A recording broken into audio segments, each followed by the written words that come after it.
Halito, everyone. We're sitting on the roadside here right outside of Lehigh. I believe that's how the locals pronounce it. But this was the last home place of Otis Leader. This is where he lived. We're just about 6 miles south of Colgate, so a lot of the things he did in the latter few decades of his life, he did in Colgate, being a part of the American Legion and all of that good stuff. But I wanted to come down here to just see the area of the last, like I said, the last few years where he and his wife just basically homesteaded, and he was retired, or he retired not too long after that. And so he had a nice hilltop home here at Lehigh, and you said it's okay to be in the video, so my mom is here and she's got so I got my computer here, and let me switch the camera around, be a little easier to see. But this is a newspaper article where it talks about America's typical soldier is at home on Lehigh's hilltop. So that was the home. The home I know is not there anymore. It did burn down at some point in more recent years. And this is let's watch the traffic here, but I think we're good.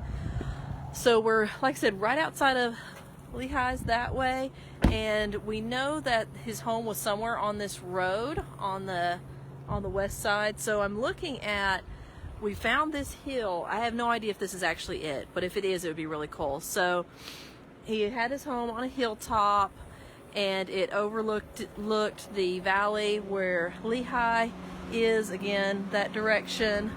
But just thinking, it said, his granddaughter said you could just see for miles. And I'm looking at this view here. It is so beautiful. And I've always wondered what this countryside actually looked like, because I haven't been to this area of Oklahoma.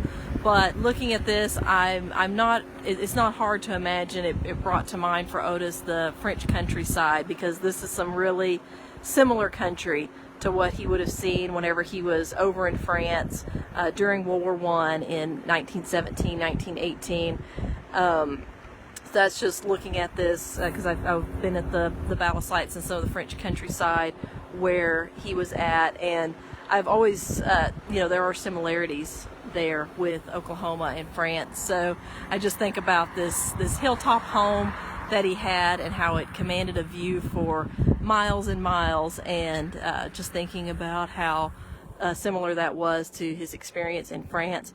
We have been down dirt roads, we have dirt all over our van and stuff, but this has been an awesome adventure day. I wanted to do more Facebook Live videos today because we've been to some cool places. I'm just gonna have to post pictures though, because we had no cell signal until we got to Colgate, and that's the only place that we've had cell signal, was at Colgate.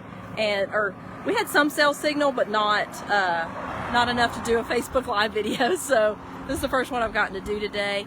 We are going to go back to Colgate. We're fixing to go to the cemetery and find his grave. So we will be back on, hopefully if we have signal, we'll be back on Facebook Live video for that. But just one last time, we took a picture of it. I'm going to ask his granddaughter. But again, this is possibly the hill where it was his last home, here right outside of Lehigh, and just some really beautiful farm and ranch Oklahoma countryside. That's it. Chickasaw. See you guys again soon.